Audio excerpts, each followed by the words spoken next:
বাংলা জগতের বিখ্যাত চার নায়িকা সায়নী ঘোষ, সায়ন্তিকা ব্যানার্জি, রচনা ব্যানার্জি, শতাব্দী রায়। বাংলা জগতের বিখ্যাত চারজন নায়িকা। আর এই চারজন নায়িকা এমন এমন কথা বলেছে আর এমন এমন কাজ করেছে যার জন্যে মানুষ এদের সম্মান করাই বাদ দিয়ে দিয়েছে। ভক্তের ভালোবাসা পেত, লাখো ভক্তের ভালোবাসা পেত এই নায়িকাগুলো, কিন্তু এখন মানুষ এদের ছিছি করে। কী কারণে? রচনা ব্যানার্জি কি প্রয়োজন ছিল খারাপ কথা বলার? বলেছে, ফেসেছে, মানুষ এখন ছিছি করে। শতাব্দী রায় ভগবান রামকে অপমান করেছিল, এখন কেমন লাগে? এখন বেরোও রাস্তায়, মানুষ গরু চোর, ছাগল চোর, যা ইচ্ছা তাই বলছে তোলামূলের নায়িকাগুলোকে, নায়কগুলোকে। সায়নী ঘোষ মহাদেবকে অপমান করেছে, ভগবান শিবকে অপমান করেছে। চলো রাস্তায় বেরোও, গরু চোর, ছাগল চোর শুনতে হবে। সাফ কথা, কোনো প্রয়োজন ছিল না, কোনো প্রয়োজন ছিল না ভাই এদের এই রাজনীতিতে আসার, কোনো প্রয়োজন ছিল না।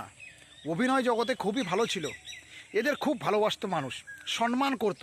আর আজও যদি এরা অভিনয় জগতে থাকতো, সিনেমা জগতে থাকতো, তাহলে এদের সম্মান একটা আলাদা লেভেলে থাকতো। বিশেষ করে শতাব্দী রায় 90-এর দশকের সোনালী জগতে সিনেমা ইন্ডাস্ট্রিতে ভাই দুর্দান্ত একজন নায়িকা ছিল এই শতাব্দী রায়। তাকে মানুষ সম্মান করত, ভালোবাসত। শতাব্দী রায়ের ভক্ত ছিল অসংখ্য পরিমাণে পশ্চিমবাংলায়। কিন্তু সেই শতাব্দী রায় রাজনীতি করতে হবে, টাকা কামাতে হবে প্রচুর পরিমাণে। এখন কেমন লাগে? গরু চোর বলে মানুষ, ছাগল চোর বলে, মাছ চোর বলে। ভাই কি বলবো, এদের সত্যি এদের লাক খারাপ, এদের লাক খারাপ। আর দ্বিতীয়ত এদের বুদ্ধি নেই মাথায়। যদি বুদ্ধি থাকতো তাহলে এই সব সুপারহিট নায়িকাগুলো কোনোদিনই রাজনীতিতে আসতো না। সত্যি বলছি, এখনও সময় আছে, শুধরে যাও আর সিনেমা জগতে ফিরে যাও। সিনেমা জগতে ফিরে যাও, প্লাস ক্ষমা চাও মানুষের কাছে, ক্ষমা চাও। এখনও সময় আছে শতাব্দী রায়, রচনা ব্যানার্জির কাছে। সায়নী ঘোষের কথা বলবো না, ও তো একটা আস্ত, মানে সেই আস্ত কী বলবো, আস্ত গাধা না বোকা, কিছু বুঝে পাই না। ভাই তোমার কি দরকার? এত সুন্দরী একজন নায়িকা সায়নী ঘোষ, এত সুন্দরী একজন নায়িকা, এত সুন্দর অভিনয় করে, আর সে গিয়ে ডায়লগ মারে বড় বড়, ভগবান শিবকে অপমান করে, উল্টোপাল্টা কথা বলে। কেন ভাই? কি কারণে? আজ কেমন লাগে? মানুষ এখন ছাগল চোর, গরু চোর রাস্তাঘাটে বলে, খুব ভালো লাগে। ভাই রাজনীতিতে উলটপালট হতেই থাকবে, রাজনীতিতে উলটপালট হতেই থাকবে, কিন্তু সিনেমা জগতে তোমার সম্মানটা তোমার জায়গায় থেকে যাবে। তোমার সম্মানটা সিনেমা জগতের থেকে কেউ নিতে পারবে না।